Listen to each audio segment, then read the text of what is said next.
Welcome back to the workbench. Today I'm taking a look at this. The 1/72nd scale Gloster Gladiator Mk.1 from Airfix.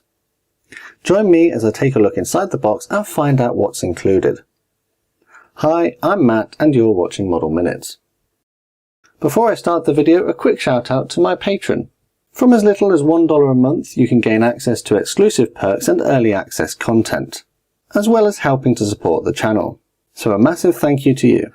So today, Airfix Gloster Gladiator in 1/72nd scale. I did build the old tool version of this kit many years ago, so it's quite interesting to see how this one compares. As you can see on the front of the box we've got a nice image of the aircraft and the two different paint schemes depicted there.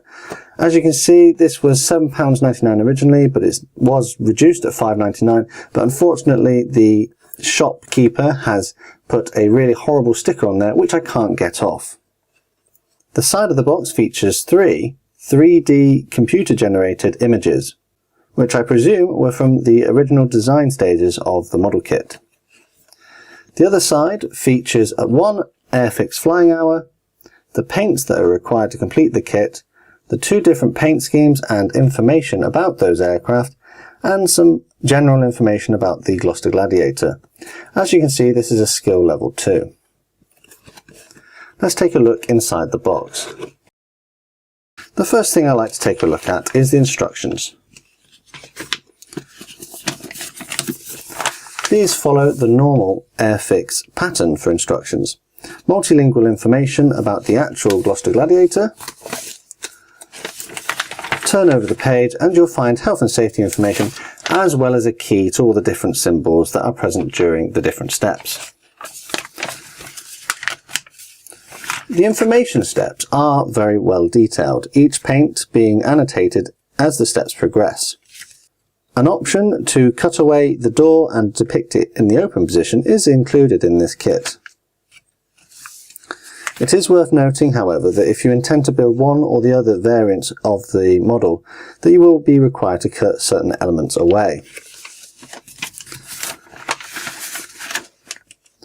There are quite a number of steps in here, which I think makes it quite clear during the construction phase on what needs to be done at each step. The drawings are very well done and are quite easy to follow. What's interesting to note is on the last page of the instructions you get a rigging display. So if you decide to add your own rigging to the biplane, this gives you full information on how it should be laid out.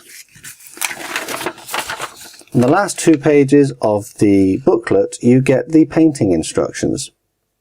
These are printed in full colour, which help make it completely clear which colour is supposed to be used where. The first one is for a preserved aircraft, which is a part of the Shuttleworth collection, which represents an aircraft from 1937.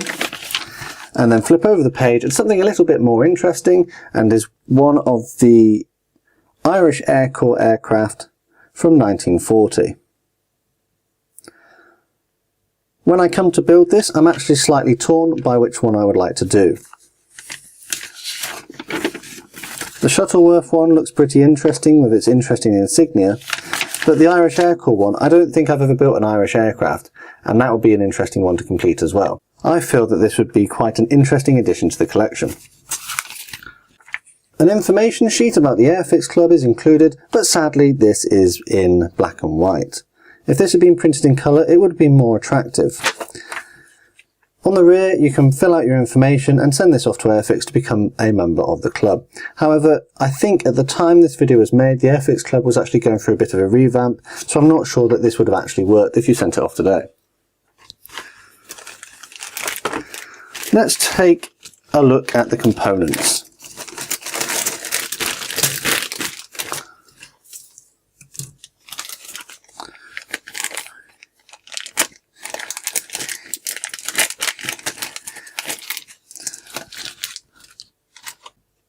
So included in a bag you'll find 3 sprues which contain all the parts of the kit. 2 sprues are moulded in the sort of blue-grey plastic that is standard from Airfix at the moment, and another clear sprue contains the cockpit canopy. The cockpit canopy is crystal clear and there's no flash present. 3 different versions of the canopy are provided for you. The first 2 are in the closed position and feature different frames on the canopy. However, the last one features the 2 front windshields and the rear frame separately if you'd like it to be displayed in the open position. What is worth noting, however, is there seems to be a crack on this one here, which is very disappointing. If I had intended to use this one, I'd probably contact Airfix for a spare part. The rest of the parts are well moulded and feature recessed panel lines throughout the model. No flash appears to be present, and the mould quality is very good. This is one of the more recent toolings from Airfix. The different parts are represented, particularly the canvas areas and also the metal areas. Comparing this to the memory of my earlier build of the old Airfix Gloster Gladiator, this certainly seems to be a much better offering. What I quite like is the fact that this pilot is well moulded, and I find that pilots are quite difficult to do, so I might actually include this one in my model. It's also nice to find that there's a bit of detail inside the cockpit, and the engine comes as various parts, so that should be quite detailed too. Quick summary of the parts: we've got 2 grey sprues, 1 clear sprue,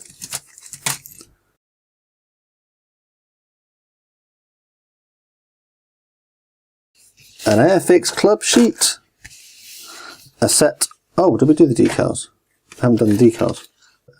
And as I previously mentioned, there were 2 different schemes. It's quite interesting to note that they've actually got cockpit ones in there as well. The RAF roundels are all very well represented, and sometimes you find that the red dot is off centre, but these seem to be bang on. I'm actually surprised by how many decals are actually included in this kit. There doesn't always seem to be this many on Airfix ones. There is considerably fewer on the Irish one, but again these are well printed.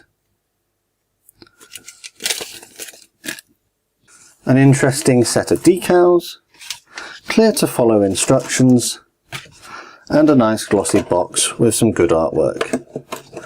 So, what do I think? It looks to be a really good representation of the Gloster Gladiator, and it is leagues ahead of the original version. I do think that the rigging will be quite difficult to do, so I'll have to have a think about whether I do that or not.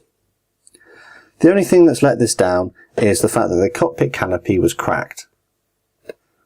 So that's a bit of a shame. But for the price of £6, I think it was well worth the buy. Let me know in the comments below if you'd like to see me build this one on my channel, and also which of the 2 versions you'd like to see represented. All that's left to say is thanks for watching this video, and I'll see you all on the workbench again next time.